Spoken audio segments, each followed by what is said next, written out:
My name is Patrick Fisher. I'm the Executive Director of Erie Arts and Culture, the Regional Arts Council in Northwestern Pennsylvania. I want to thank you all for joining us this evening for a presentation and Q&A with Fred Scruton. From a home base near Erie, Pennsylvania, Fred Scruton travels extensively throughout the United States to find, photograph, videotape, and write about artists working outside the mainstreams of contemporary art.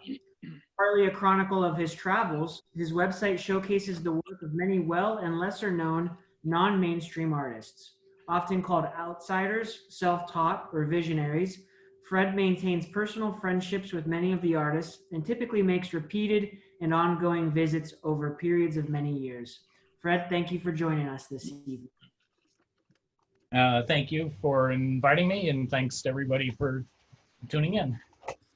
And just for the record, one thing Patrick and I forgot to cover is my last name is pronounced Scruton. So I neglected to cover that little topic. Okay, I'm going to go to a screen share and hopefully this will work.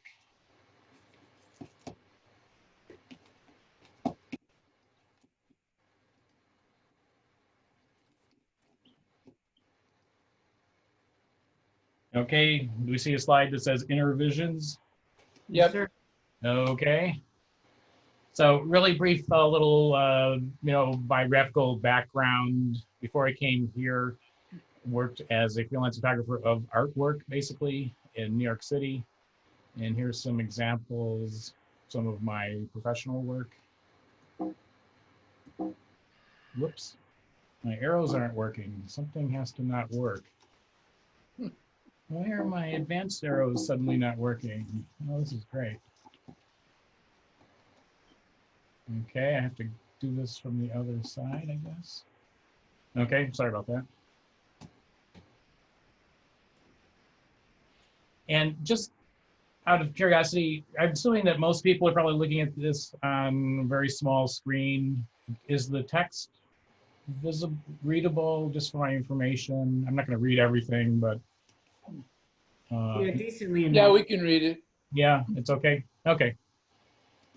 Okay, so while I was working as a professional photographer in the world of insider art, the art establishment during the art boom of the 80s, I happened to live about a block away from this fellow in Brooklyn, and he kept redecorating the outside of his building. And so I found it to be very compelling, and I started to photograph it. And it was challenging. He was, if I could say it euphemistically, moody, but actually he had psychological problems. But I found the emotional aspect of the work to be very compelling. And this was sort of my jumping off point for becoming interested in outsider self-taught work, which I was aware of, but I hadn't paid all that much attention to. And it's pretty much diametrically opposite the kind of work that I was doing professionally. So I'm going to start with some well-known environments. Probably the best known is almost everybody. He's pretty much has crossed over into pop culture is Leonard Knight's Salvation Mountain in California. And he was in some couple movies, actually. And there's Leonard. So this is basically a stucco mountain.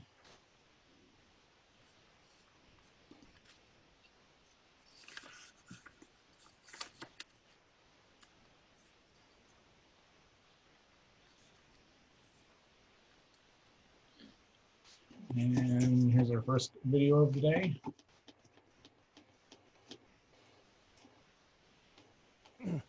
Hello, my name is Leonard Knight. I was born in Burlington, Vermont, and I'm 77 years old, and I'd like to give you my test. No, I'm sorry. Sorry.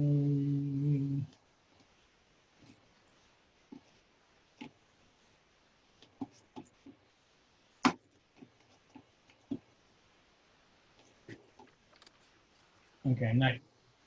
If you leave one thing untested, you end up paying the price. Okay, so here we go again. Sorry about that.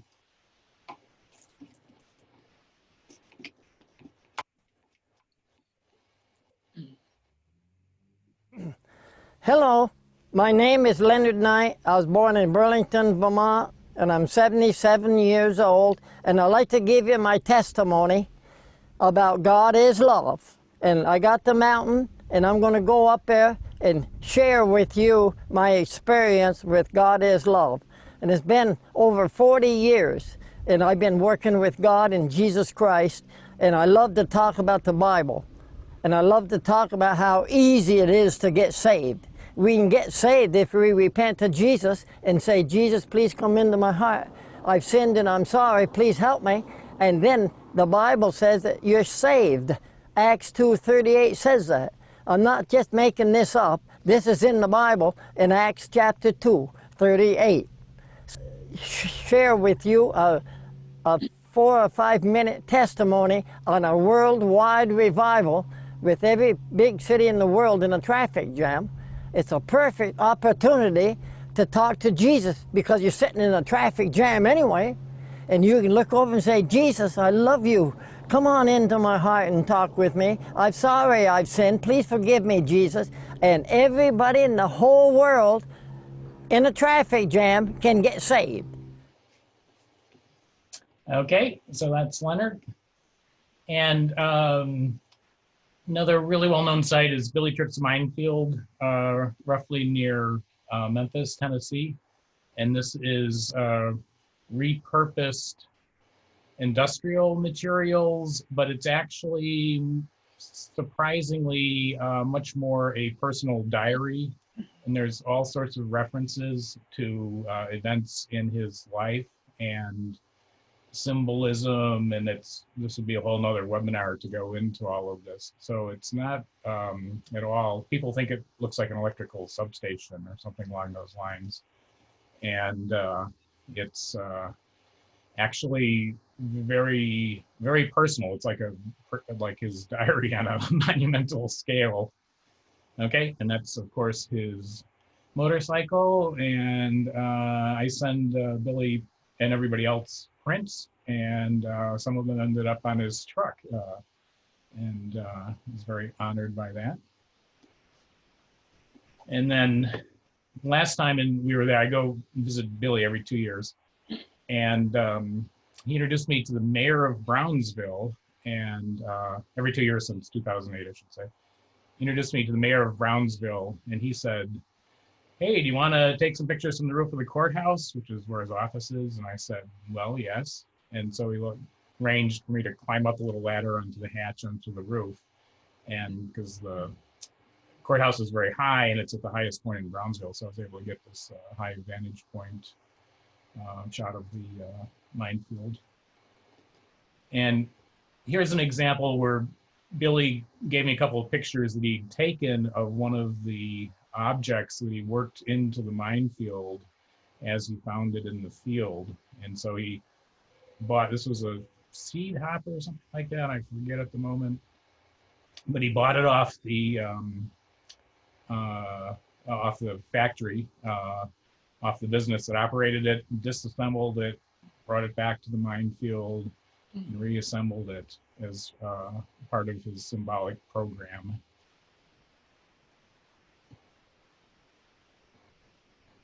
And this is a hotel that's right underneath virtually that is extremely convenient to stay at when we go there, because I usually stay at least 2 or 3 days when I go to a major site like this.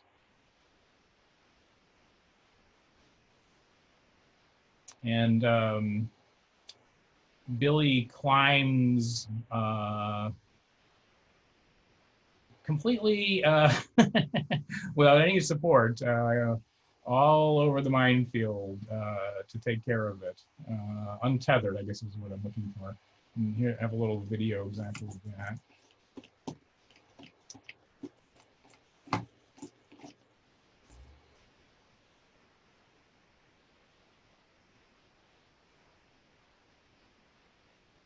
And the swinging sign there says MF interpreter, and that's his wife Beth, and she's one of the people that sort of explains it to the rest of the world. And he's got signs that identify his favorite authors and all sorts of things like that up there. swimming in the wind. So did he do this all by himself or with a lot of help from his friends?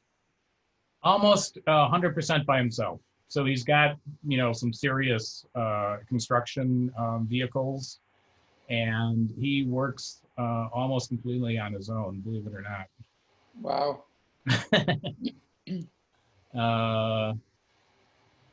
So up at the top, you see handprints, for example, that have to do with the family.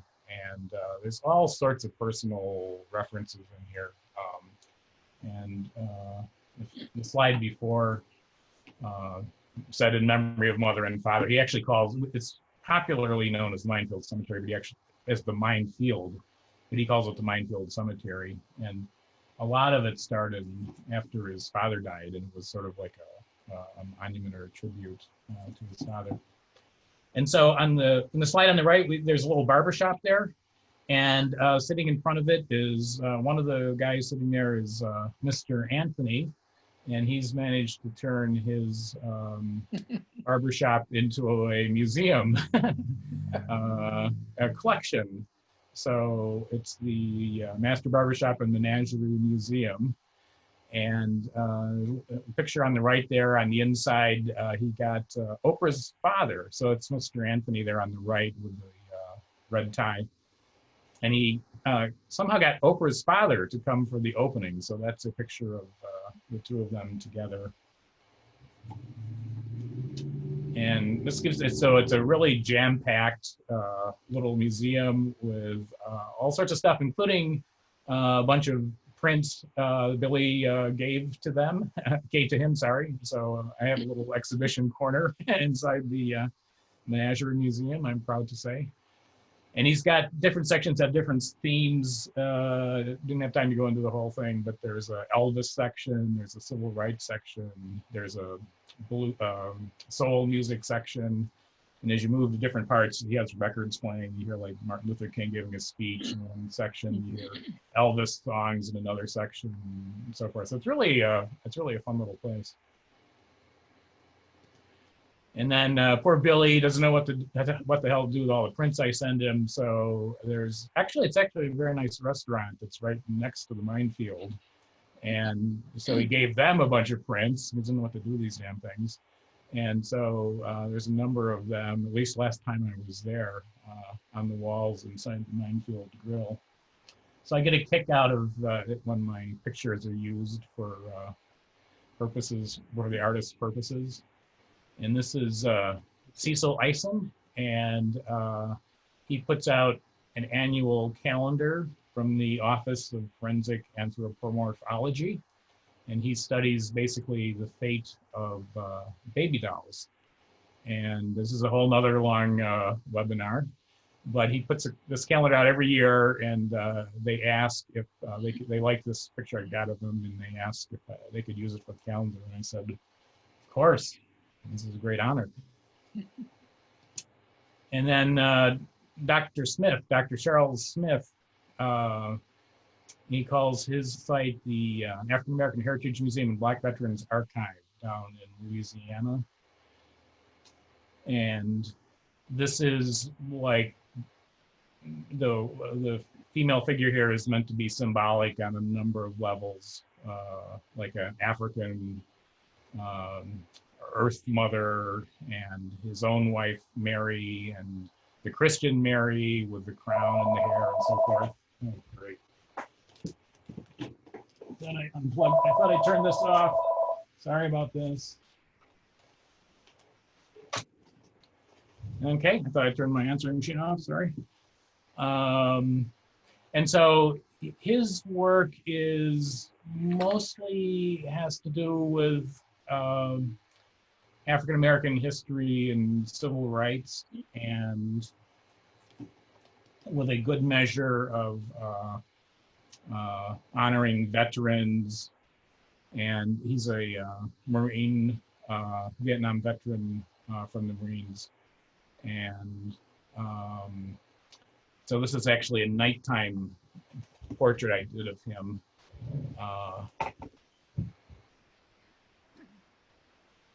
And these are the Scottsboro boys. whom we probably know from civil rights history, who were wrongly accused and incarcerated for a long time. I don't remember how long they were in jail. And he uses eye color a lot symbolically. So they all have gray eyes, and it's to symbolize the incarcerated life that they had to live as opposed to the Technicolor life they would have had on the outside. Fred, what is he constructing these sculptures from? Oh, these are just cement. Okay. Mm-hmm. Yep. Okay, any other questions, Ro? Okay, and so the story is he was moving back to New Orleans. He was from New Orleans, and he had lived up in the Chicago area for a long time. And he's moving back because his mother was sick. And he stopped in Hammond, Louisiana, which isn't too far away, and to get gas, you know, eat or whatever.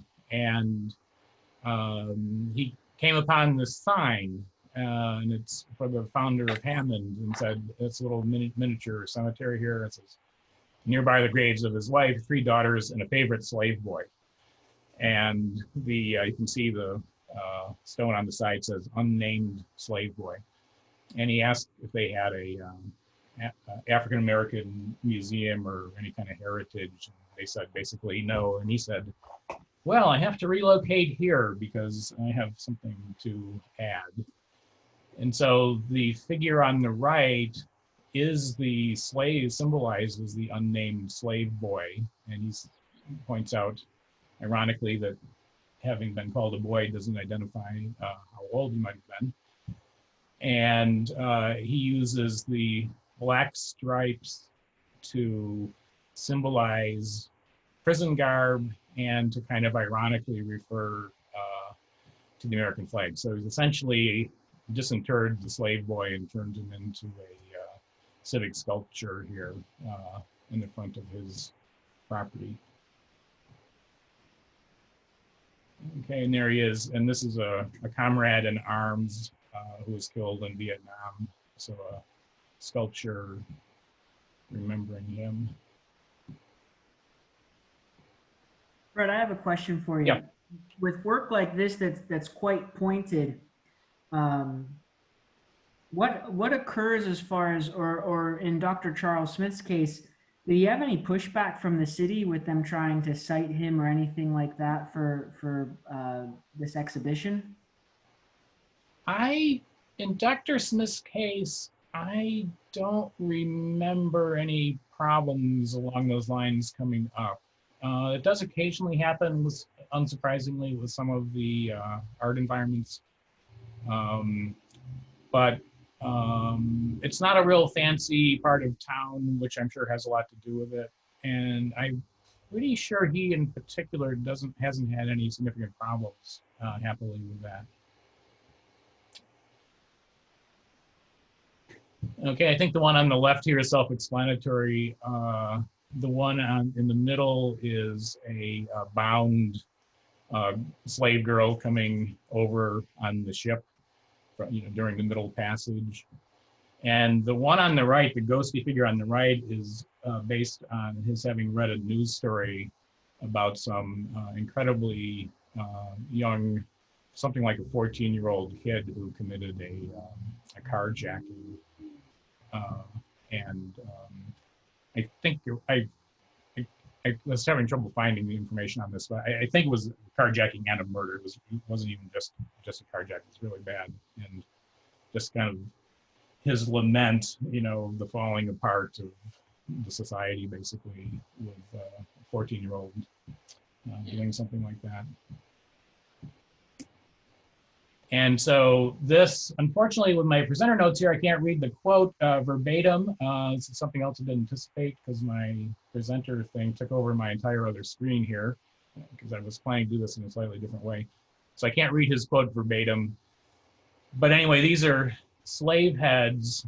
And he says, well, why would these dark-skinned people, even though they're not in the sculpture, have green aqua-colored eyes, which doesn't really make sense. And the answer is that when they're taken out of the hold of the bottom, I can't remember the name of the term, in the slave ship down in the bottom there, and had all the feces washed off them and clean, and so forth. And they're able to look up, look over the deck briefly, and this is the water, the color of the ocean water reflecting in their eyes. So as he says, he tells the story in the color of the eyes again.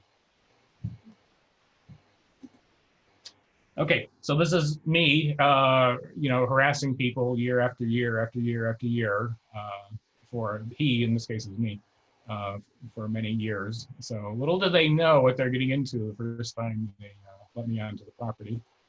And so another famous one where I've visited every year since a long time now is Cano's Castle, it's more commonly called. And this is basically made from recycled materials. And I wanted to mention also with Leonard Knight, we started with, one of the things I like about the so-called outsider world is that it's, the art aspect of it is much more open to artists who are religious based. And they've done a lot of really great work. And to me, it's kind of ironic that for many centuries, probably vast majority of the best Western art was religious based. And now in the mainstream art world, I can't think of a single religious artist. There's like a total, it's just completely unacceptable. Even though at the same time we study still, at least for the time being, Michelangelo's Sistine ceiling in art history, but there's this disconnect where it's just, if it's religious, it just can't come through the door in terms of contemporary times. So the outsider world, I think, is actually much more open-ended in terms of the kinds of art that it accepts. So this is from a gazebo that he built on top of his house. And the tower of the castle in the back. This is like a chandelier that he fabricated up there. And also, I should say that the castle is not, it's just a shrine. He doesn't live inside it. His house is next door to it. And so it's not meant to be lived in or anything like that. This is, sorry, was somebody going to say something? No? Okay. Okay, so this is the living room, but this is in the house. This is not in the castle. So the castle is not habitable. Okay, and this is upstairs in this house.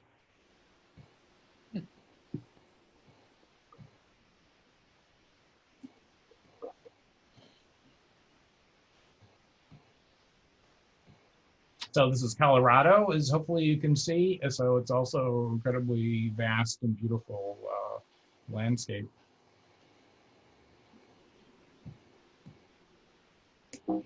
Yeah, sorry.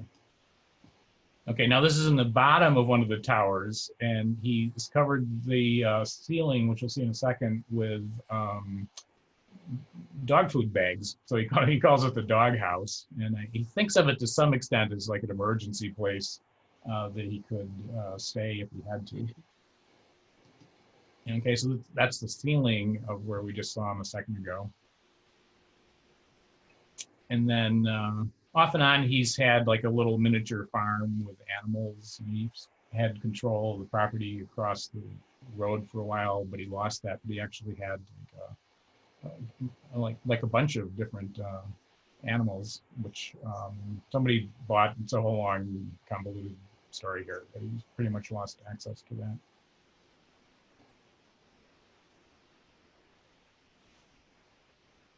Okay, and there's the chandelier on the in the gazebo up on top of the house, not the castle. And then this is just a picture they gave me that somebody took, quite a while ago of him on the left. And then this is him in Vietnam. So he's also a Vietnam veteran, as are actually a number of the artists that I've documented. So he's in the picture on the right, he's the fellow in the sunglasses in the middle. And this picture just, aside from it's being Kano, it just blows my mind because these guys look like children. I mean, it looks like kids playing army in the backyard to me. So anyway.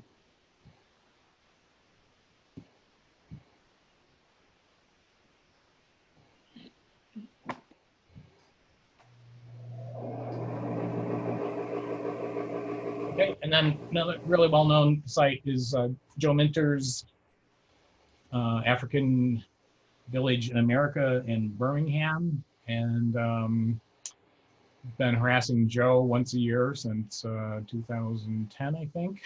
So I'm as predictable as the turning of the seasons, I guess. And his property happens to be located, there's on the other side of the fence is a historically black cemetery that actually contains the remains of slaves. And he's also very interested in preserving civil rights history. And he talks about how the spirits of the slaves cross over into his yard and in his art and in his thinking, in his sculpture.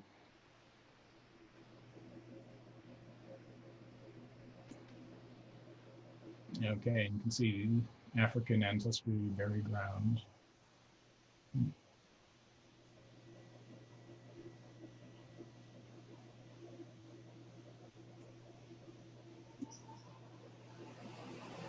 And in the picture on the left, he did a sculptural recreation of the jail, the Birmingham jail, in which Martin Luther King wrote his letter, famous letter.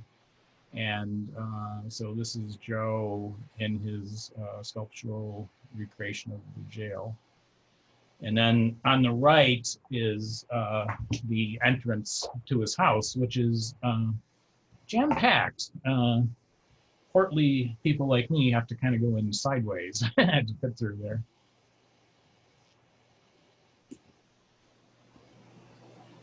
Okay, so back out in the yard. And I forgot to ask him about this, but I get the one on the right, sorry, on the left, I get a twin towers. You know, he's got 9/11, he's got the planes. I'm assuming that that's what those represent. I take it kind of as a given. And then the Statue of Liberty figure there is very reminiscent of the Planet of the Apes. So that is subject to confirmation, but I can only imagine that that is what they symbolize. And Joe, every time something bad happens, and it's not necessarily like a civil rights kind of issue, like hurricanes and floods and things like that, it's almost like he can't take it without, so he has to make a sculpture to feel better about it somehow. So every year we go back, he gets sort of a news update. He's made some kind of a new installation based on current events.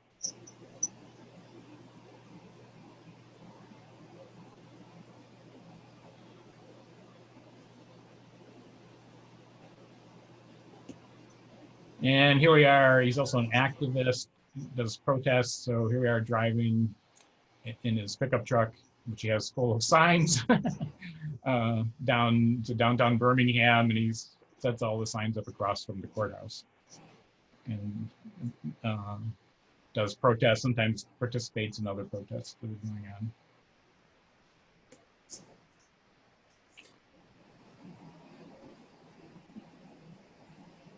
Okay, so this is the house. So that gives you a little sense of it's not that much different on the inside. And then the one on the right's another night picture.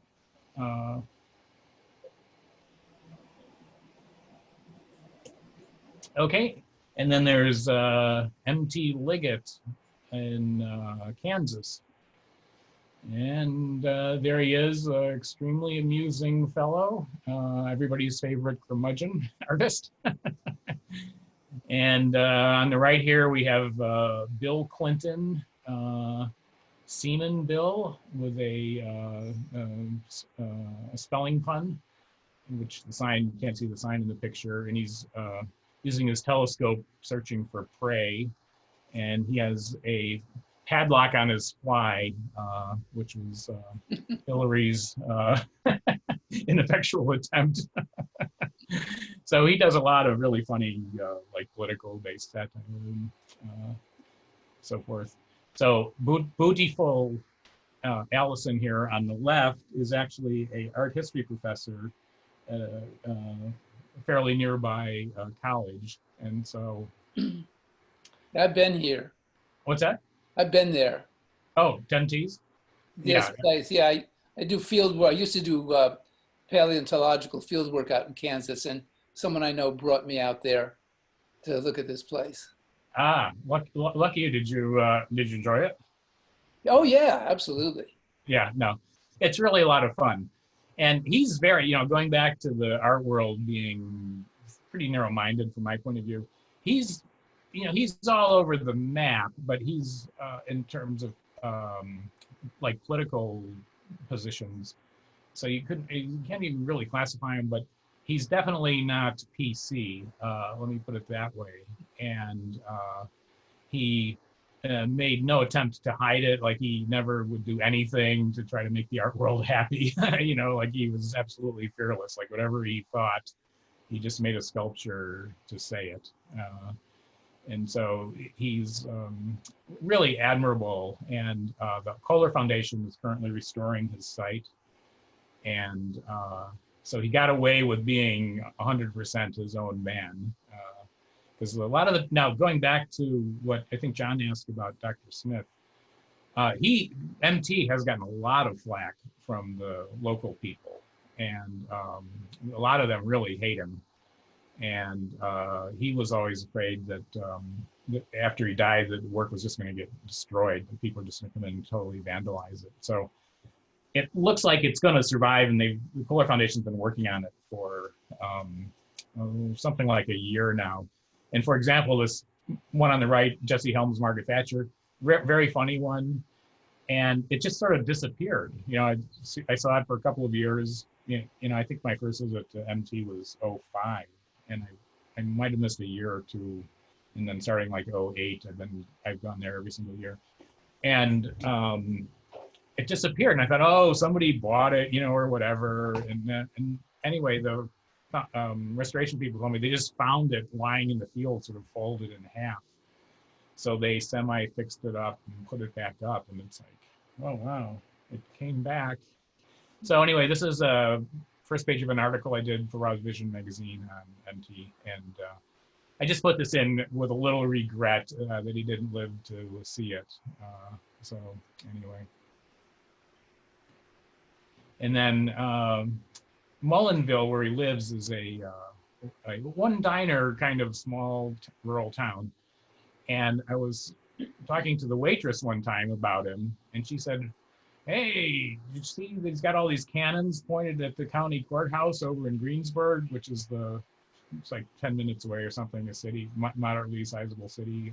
And I said, huh, what, cannons? No, what? And so thanks to the tip from the waitress, no pun intended, I found MT's, he makes all these sculptural cannons, and he's got them down there. He bought that little plot of land, nobody wanted, across from the courthouse. And he filled it with cannons naturally. And there's also a sculpture that we can't see very well. It's a jail cell making fun of the local sheriff. I think Greensburg was pretty much destroyed by a tornado. Is this before or after? Yeah, this is the same Greensburg. Yeah. I think the courthouse may be one of the few buildings that survived, because it looks like it's old enough. But yeah, Greensburg was almost completely flattened. I went through there right after the tornado hit, and it looked like somebody had taken a lawnmower to the tops of the trees. Yeah, I saw a bunch of the aerial pictures and so forth, and it was just gone. I mean, the motel that I stayed in the first time I was there, just gone. It was, and it's like, that was not very far from MT. Like, that tornado, if that extended out a little farther, taking a slightly different path, all of MT's work would have been gone. Mm-hmm.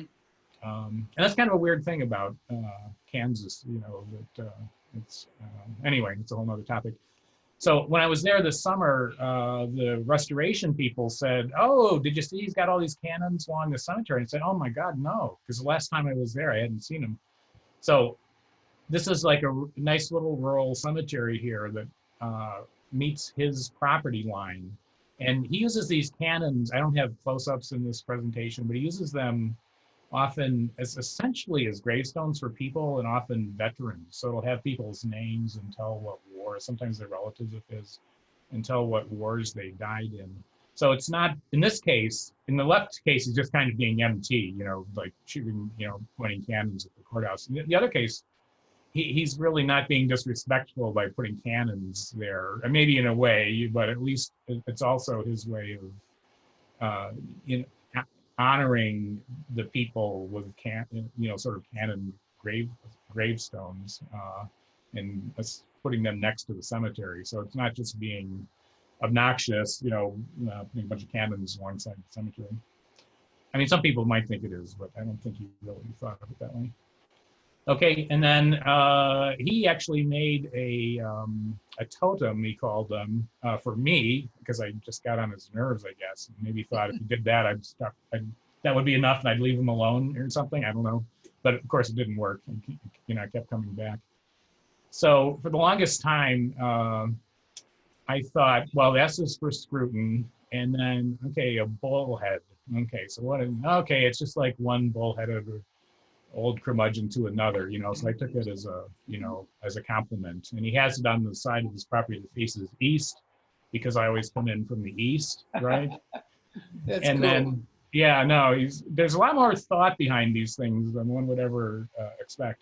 So I was there while he built the thing, and he,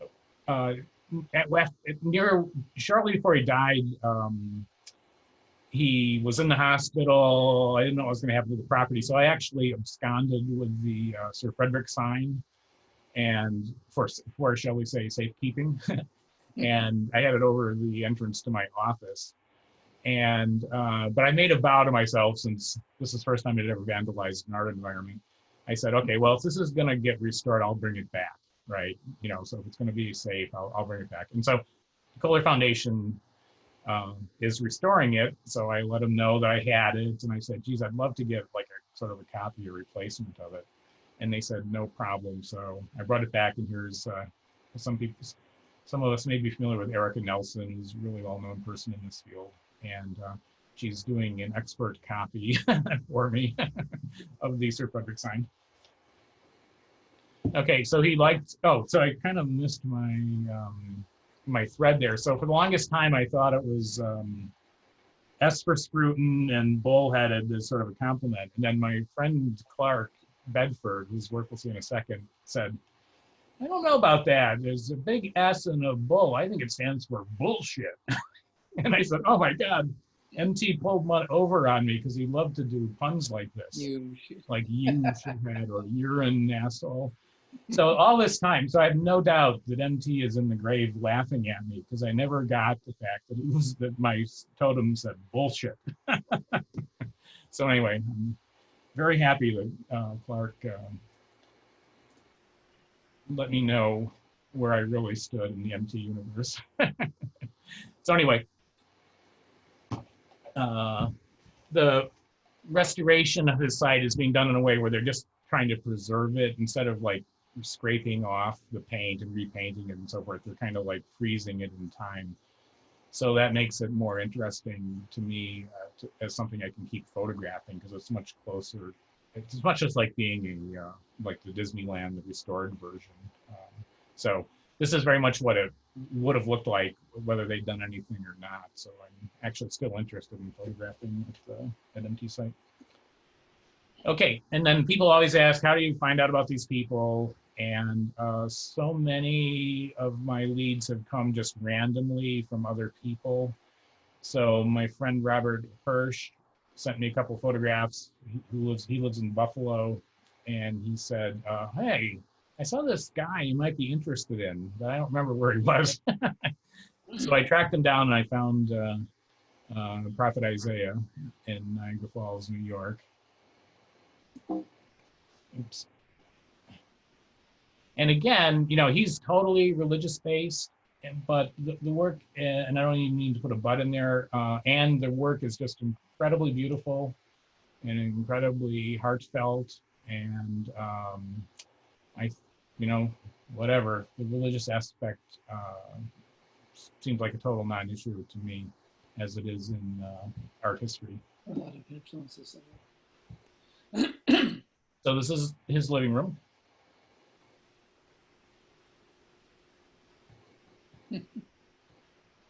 And this is what he called the holy room, and sitting on his couch. I like how you framed his head. He's a saintly person. If anyone deserved a halo, it's Prophet Isaiah. That was, of course, very intentional. Thank you. And then I had to wait for the right time of year when the sun was high enough in the sky to get that little, on the picture on the left, to get that little burst of light, that heavenly light coming down into the holy room there. So this is not a webinar about this, the behind the scenes photography, but there's a whole bunch of stuff like that that's goes on in the background for the pictures. And this is Miss Gloria, his widow, we're very good friends of the family. We just visited her a couple weeks ago, and we're all working together on something that I can't really talk about, but hopefully is going to result in his site being preserved.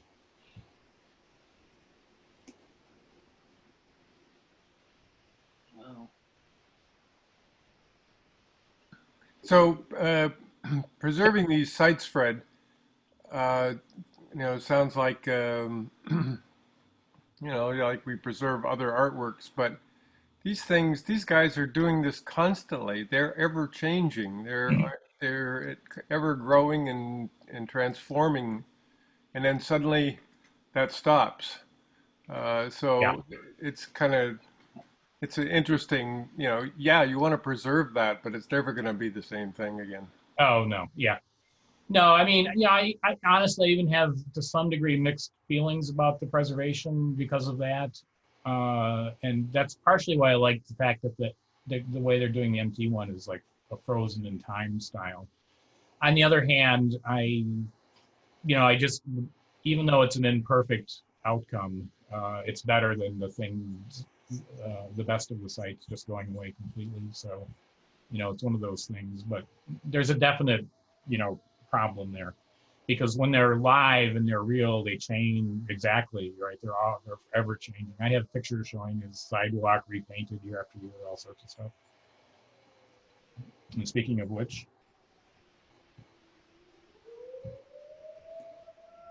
and then I know we don't have time to go into a whole bunch of details here, but I just wanted to make the point that what I myself thought was primarily decorative, once I started asking about it, there was this whole really specific symbolic scheme behind his work. And it was all about the message. And, figures that look sort of abstract, actually are John of Patmos from the Bible, and the number of rocks is 10 for the 10 Commandments, number of hearts is 12 for the 12 apostles, and so forth. The sun rises, and it's just incredible. I have 2 really long pages on my website decoding a whole bunch of this, but it's really remarkable. And as I asked him about it over time, he was very consistent. It wasn't like he was making it up off the top of his head. And so we have figures that represent archangels Michael and Gabriel. Red ovals are both buttons and drops of blood. They're outlined in purple. Robe was given to Jesus prior to the crucifixion. So it's really, really very amazing stuff.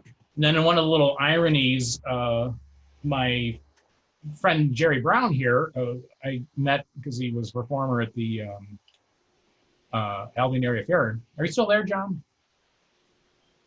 Oh, too bad, because I remember Jerry Brown? I do. I remember him. Yeah. And Tango, yes. So anyway, got to be friends with Jerry. Same reason as usual, because I was following him around relentlessly with a camera.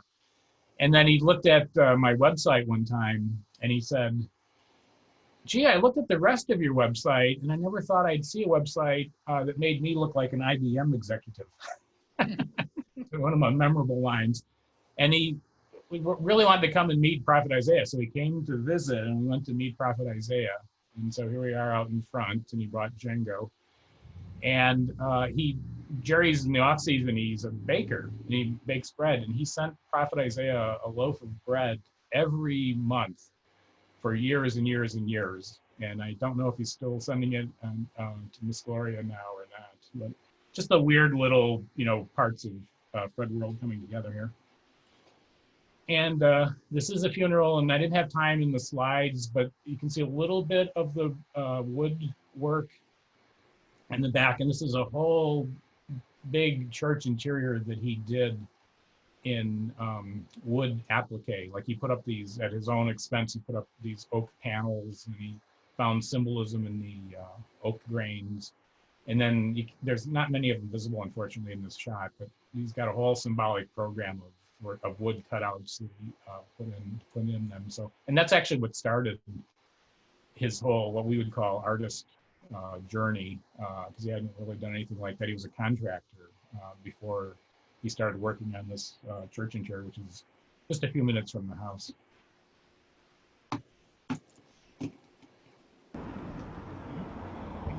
Now, I know you just come, but let me tell you something about the falls. You see, when the water go down in the falls like that, and it come back in the here, it become a mist. You see, when the sun goes through the mist, it becomes the rainbow. That's Noah's prophecy. Praise the Lord. Praise the Lord. Hallelujah. Hallelujah. And it's right here in Niagara Falls. Shanamo sandarabo imo kandalaya. Shantarabo imo sakatarabo imo momo yandaya shakanamo sanda. Hallelujah. In Jesus' holy name, amen. Shanamo sandarabo imo kandalaya shatarabahai. Sinama hakandarabo imo sandarabo hakanda. Shantarabo imo sandarabo hikandai. Hakandarabo mo yikanda santarabo hisa. Hakanda yisha mo satalaya. In Jesus' name. God is saying his coming is at hand. And we have to be ready. Okay, so that was Prophet Isaiah, and then I might have just stopped recharging my camera batteries in 2011, because no matter what I do, this is always going to be everybody's favorite picture of mine. So this is Mill Gould out in Cheyenne, Wyoming, as you can see, and I don't have many personally lightning shots, none as dramatic as this one. So. Anyway, I don't know why I haven't just stopped, because it's kind of pointless to go on. Okay, and I thought this was kind of funny. His grandson was there one time when I was visiting, so I used his grandson as a stand-in for figure out the composition and the lighting. Which brings me to my lovely and long-suffering wife, and sometimes lighting model Cheryl, in a kind of ironic background, especially for her.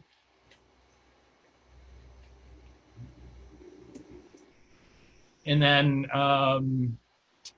just a weird thing, one of my former colleagues at school, now retired, said, Jay Haynes, art education, said, hey, you got to go check out this guy named Biotti, this reclusive, crazy guy, really interesting artist in Columbus.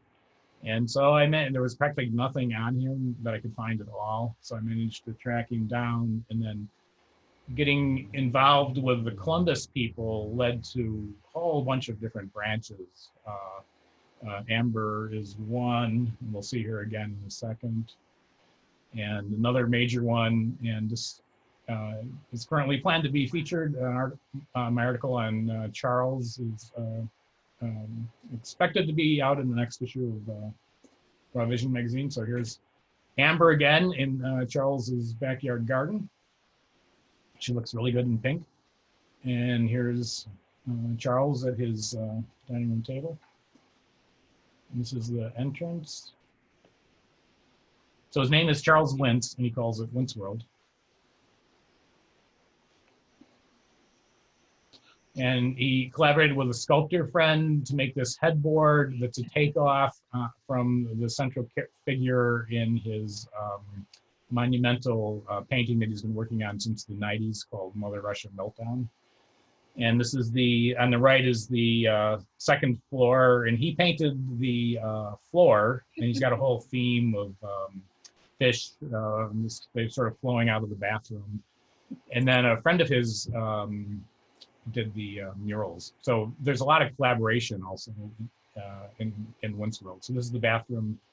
Another friend of his did the painting on the inside of the mirror. So he's a really good collaborator.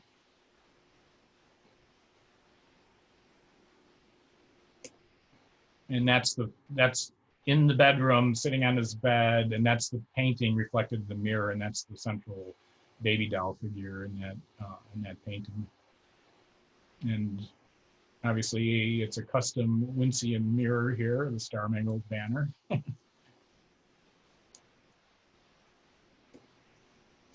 Okay, and then a long convoluted story having to do with the Columbus connections. I had met the guy in the middle there.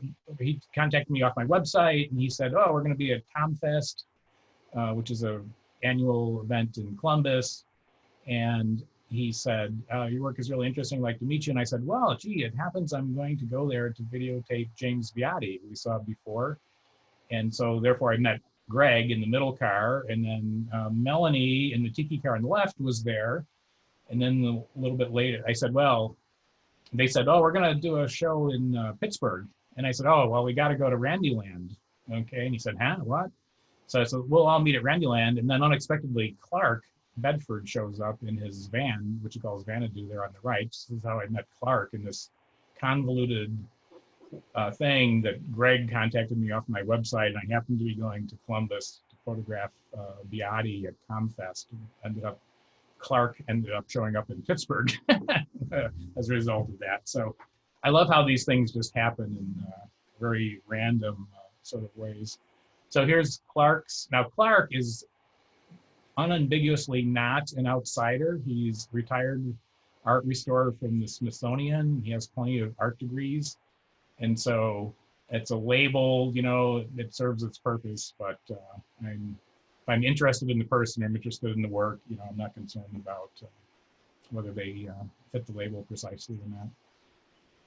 And Clarke, going back to that question, Clarke has gotten a little bit of pushback from his neighbors, but I think he seems to be surviving okay. And then the sparkles of light there are coming off of Greg's car, the car in the middle there, and he has all these circular mirrors. So that was the sun hitting the car at another art car event in Pittsburgh. So shooting the circles up onto the wall there. Okay, and a little closer view of Vanadu inside of Clarke's house. Clarke's living room, I should say. Let's be clear about this. Maybe you need another definition of outsider. You know. Yeah, outsider is just kind of. I'm sorry. Go ahead. No. Despite his degrees, maybe it's what they do outside of their work environment or something. Yeah, I mean, in some ways, if you define it as working outside the mainstream of art, then you could say it doesn't matter if they have an art degree or if they're untrained, because oftentimes untrained and outsider. There's like a confluence, like one implies the other, but it doesn't necessarily have to. So anyway, these are just labels. It's not really not important. Okay, and so my wife happened to be outside of Flint, Michigan, taking care of her elderly parents, and they got the paper, and Ron Mann was on the front page here, and she just happened to come out while she was there for a couple of weeks at her parents' house, and she said, I wonder if Fred might be interested in this. So I was able to get through a wall of flesh of lawyers to get to Ron, which is another long story, and made contact with Ron.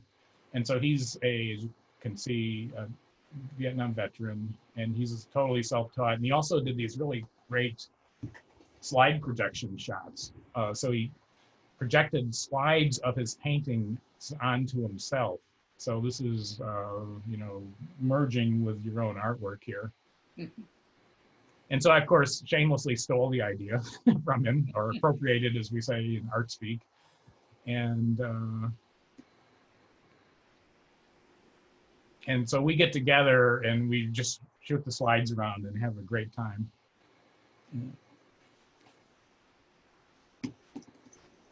It's wild. Oh, you might not like this one here. That is radical. That is radical. And in '66, I was in Vietnam on the combat zone. A door gunner and a helicopter and a gunship, you know what I mean? This is bird's eye view right here. This piece of art right here. It's because when you was up there flying, you could see everything, and there was always some cheery sadness because of what you was doing, because inevitably you was killing generations of people. Actually, generations, when you kill one, you kill all of them, you know what I mean? Oh, weeping. It was like for the weeping, there was always the crying and weeping, and so I painted an empty tree that's weeping for empty people right now because they lost everything there. Because the Agent Orange come in and scooped them. The death from the orange did all that damage. And this is the generation after generation, not only the trees, the human race too.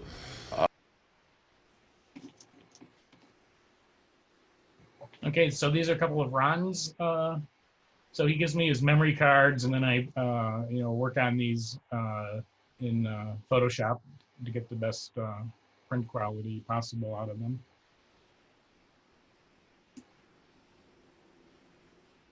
This is by Ron. And this is me ripping him off again, as usual. And so he doesn't sell his paintings. He only makes paintings. You know, he's going back to the definition of an outsider or self-taught. Like, he really, truly only makes paintings about inner emotions. And if he's not feeling it, he doesn't make a painting. And he doesn't know virtually anything about art. So he's not imitating other art in essentially any way. So each one comes really authentically from some kind of inner feeling or emotion. And if he's not feeling it, he's not making a painting. He's not like the rest of us. He doesn't sell them, and he's turned the inside of his house into an art environment, really, with the paintings. And this is one we worked on together. And since I always assume that since his marijuana is medical marijuana, that means that the secondhand smoke doesn't have any effect on me. And therefore, the fact that I do my best work when I'm working with Ron is just a coincidence. So, and then I had a bunch of Duratrans. Those are just, light comes through, transmits through, and put lights inside his house. I thought it was sort of like stained glass windows, and the whole psyche is kind of fragile, so there's a little symbolism there. It's a fairly complex shot, and I wanted to mention that on the front windows, the window on the right, the lower one, it's 3 figures, and there's a tendency when we look at work by untrained artists to think that it's arbitrary, maybe, sort of, that like, why is it orange color? And just because it's bright, whatever.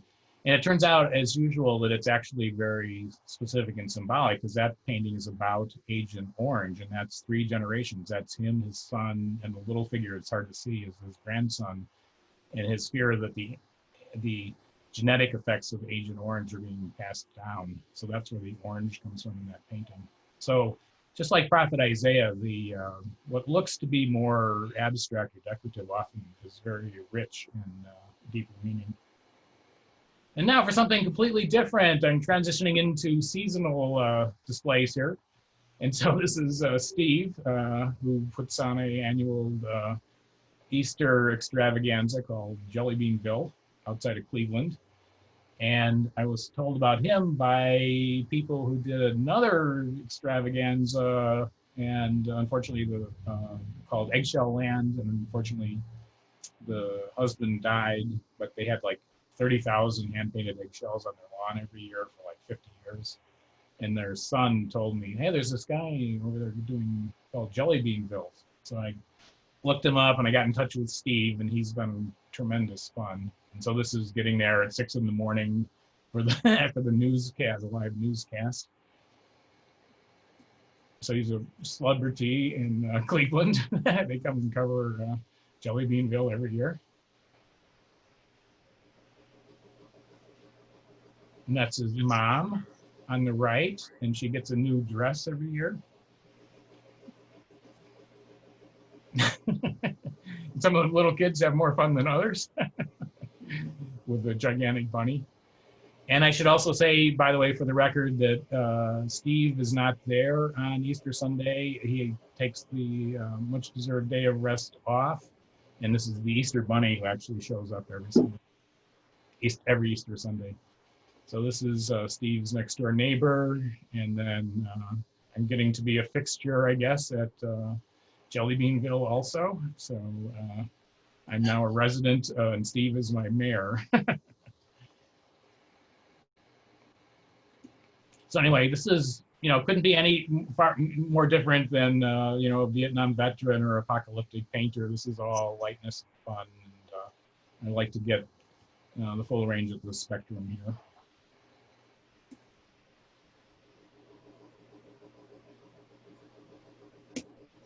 Okay, and then this reminds me of Henry. He's a recent person. We just saw him in June, I believe it was. And he's a former dancer, and he loves to perform in front of the camera. He is an absolute joy. And so I sent him prints, and then my contact person sent me back this shot of him having received the print. Apparently he's very happy. And he also makes maquettes of Mardi Gras floats. He's got a whole bunch of those as well, which are a lot of fun. And this is the side of his house behind him here. And I did copy work of a bunch of old vintage pictures of his, including this Halloween one, made blow-ups and sent them to him, as well as the ones that I did. So that's my transition into Halloween. So here we go, half a block away from where I live. Paula does a different themed display every year. Sometimes it has little or nothing to do with Halloween per se. It just gives her an excuse to go out and decorate. And this is kind of where art environments are headed, because most art environment builders, it seems to be kind of a passing phase in history, because they're generally pretty old and there's not many new ones that have come along. So Halloween, this is last year. So Halloween displays are sort of I don't know if I want to say taking the place of that, but they're, I can't think of what I want to say, but that's what we still have, let me put it that way, because the art environment phenomenon does seem to be a dying thing. The 65-year-old guy who retires, never done anything artistic in his life, and he retires, he has nothing to do, he goes out in the backyard, comes in, his wife says, "What are you doing out there, honey?" And he says, "Oh, I'm building a dinosaur." And she says, "Oh, okay, that's nice." And so then it begins. So that's kind of the classic demographic. But now 65-year-old guys retire and watch ESPN all night long, I think, so all day long. So this is this year's display. Paula and her husband, roaring 20s. And then this is over in Albion, which is very close to me. And unfortunately, this is David Lohr. And unfortunately, he moved away without asking permission. I don't like it when people take down one of my photo sets, because I assume everybody does these primarily to give me photo opportunities. So anyway, he's not there anywhere. But that's a real recycled plane that crashed in a lake that he got.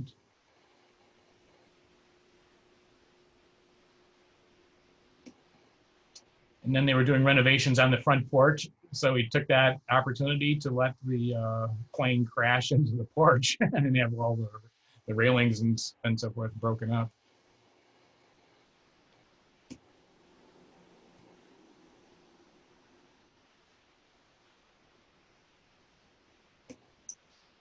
And another local fellow.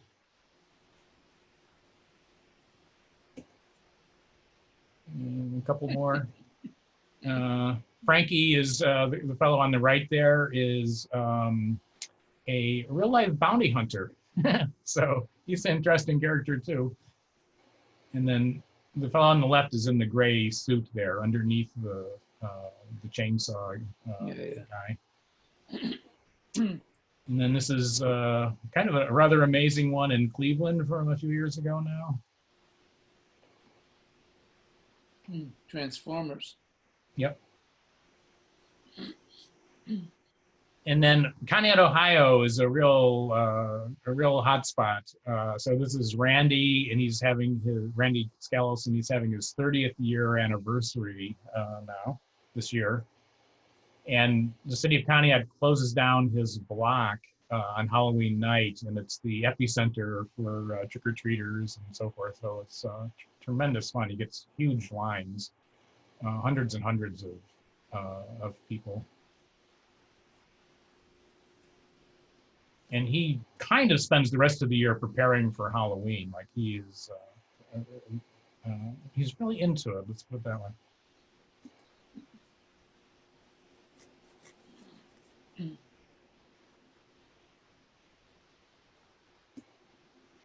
And then finally, this is Jeannie Tago in Conneaut. And the first time this is from the first day I met Jeannie, and I just randomly happened to see her Halloween display. I was just driving around looking. So I said, hey, gee, can I? And she said, sure, take pictures. And I said, well, you know, I like to have people in the pictures. And she said, okay, how about if I get in the coffin? With a jar that has a alien fetus in faux formaldehyde.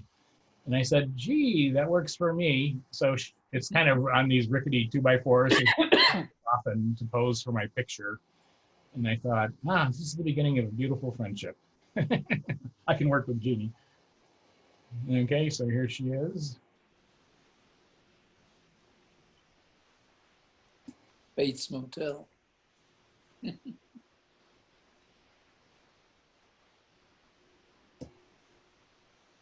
In the coffin again.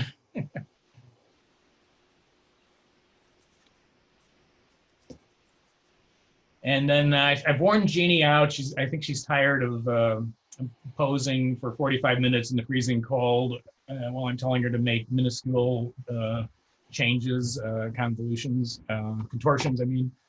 No, I'm just kidding. But anyway, so she's passed the mantle on to Rachel. So this is one we did inside Jeannie's display that Rachel collaborated on last year. And then this is Jeannie's display this year. And finally, I'm going to end on this Hallmark kind of note here. And this is Rachel again. So Jeannie, I saw Jeannie at Randy's, and she says, you know, Rachel said she'd be happy to pose for it, and she'll do anything you want. So we're like, okay, we'll have her, you know, and standing next to one of the ghouls or whatever. And I'm thinking, I got to just think of something better than that. And so I said, aha, we'll take the skeleton out and have the lawnmower running over Rachel. So she was totally into it, and we just did this exactly 1 week ago tonight. So that's it. Well, that's great stuff. Thank you for sharing. You're welcome. Absolutely. That's a treat. I appreciate that very much. Yeah. Well, I'm Brad. I'm curious if there's such a cleanliness and a pristineness, I guess that's not a word, but to all this. And is that you are doing, or do all these artists have like an OCD? Is that the right initials there, in addition to the organized chaos that goes along with all this? Because I mean, everything is so perfectly clean in addition to the craziness. Yeah, well, that you or them. Yeah, well, Charles Wince, if you remember Wince World, he always says that Wince World looks better in my pictures than it does in reality, and I always attempt to push back on that. But I will say about that I don't follow strict documentary guidelines, and I'm more than happy to move things around, and I don't like clone things away, but both in terms of the composition, this is something that's kind of under the radar in photography. Like a lot of it has to do with the camera position and the composition. And Yeah. then some of it has to do with actually stylizing the subject itself. And so I am trying to make pictures that look a little idealized, you know, a little bit more in a way like paintings than straight documentary pictures, even though they're not products of Photoshop. And you know, once in a great while, I might clone away like a wire or something. There's actually very little of that. Almost everything that was there is visible in the pictures, but sometimes between the way it's done and the scenes themselves, they have been really cleaned up. So, you know, it is ultimately for me about the quality of the photography, at least my personal part of it. Yeah, yeah. Obviously, I'm very interested in the subjects and the subject matter, but I feel like the better the photographs are, the better it serves the subjects. You know, the better the people look, the better their work. Absolutely, yeah, yeah. Fantastic, thank you. Oh, thank you. I don't think he knows he brings in a whole truckload of lighting, and that's what makes What's it that? pristine. Pardon, Kelly? Oh, I was just saying, you know, Brad, when Fred shows up, he shows up with a whole truckload of equipment of lights. I mean, it really, it's yes, he is attracted to OCD artists because he is one. Uh-huh. That's what I wanted to know. Thank you. I mean, that the pristine quality of those photographs is Fred's doing. I could not take a photograph that looked like Fred's photograph. I mean, his lighting is truly mind-blowingly beautiful. Well, thank you I didn't think of that, but actually that has a lot to do with it because there's a lot of use of artificial light that I try to keep unnoticeable. And part of the reason that they look as clean and pristine is because of the light that I'm adding to them. Or like on that last one of Rachel, the light on her face, that's very similar to light that Jeannie actually had there on the skeleton, but that's actually coming from my flash. And so a lot of the pristineness really is coming from my use of supplemental light. And you can really see a difference when you look at work that's done just with available light. It's just kind of grungy looking compared to what you can get. And it's a balancing act because I don't want it to look artificially lit, right? But I don't at all resist a slightly idealized look either. So whoever said that, Brad, I think, I consider that to be a compliment if they look a little unreal. Like I'm not trying to have them look too real, so to speak. No, I just wondered if you ran around with a little brush and cleaned every bit of dust and everything. Oh yeah, you know, and definitely organized things yes, so perfectly. Yes, yeah. Oh no, sometimes we wipe the surfaces down, you know, and all sorts of stuff. And there's lots of little photo things like polarizing filters to take the sheen off things. There's like a million little things that, as well that go into it. Do you have a fleet of cameras or do you have one favorite? Basically, it's all just one camera at this point. It's just one DSLR camera. So I have a second camera on order, but that's really just mainly to have a reliable backup camera because my current older model is so out of date that it'd be really disappointing to me if I found myself in Arizona and my main camera clunked out, right? And then I have to go to this one that's like however many years old now because it's definitely, technology has definitely improved substantially. So, right. At least you're not using a cell phone yet, huh? No, I definitely am not using a cell phone. Another thing, like this, you know, I use a tripod even in the middle of the day. On many of the shots, I'm on a tripod, and there's an extra level of crispness. You know, most work you see is done handheld, and I mean, there's, you know, this could be a whole nother seminar on behind the scenes photography, which is way beyond the scope of this. But there's a million little things that, you know, behind the scene that go into trying to produce higher end results. Fred, I was wondering, I missed the first 15 minutes of your wonderful presentation, but I was wondering, what was the first environment that you photographed? What's your favorite environment to photograph? And do you have a book just on outsider environments? Do I have a book, did you say? I do not have a book. If you ask about me, there are quite a few books on the subject. And the very first one I did was a fellow in Brooklyn near where I lived back in the 90s. And if you want to wait until everybody else signs off, I could go back to those early slides if you'd like to see them. So, Well, thank you. you're welcome. Take care. Thank you. You're welcome.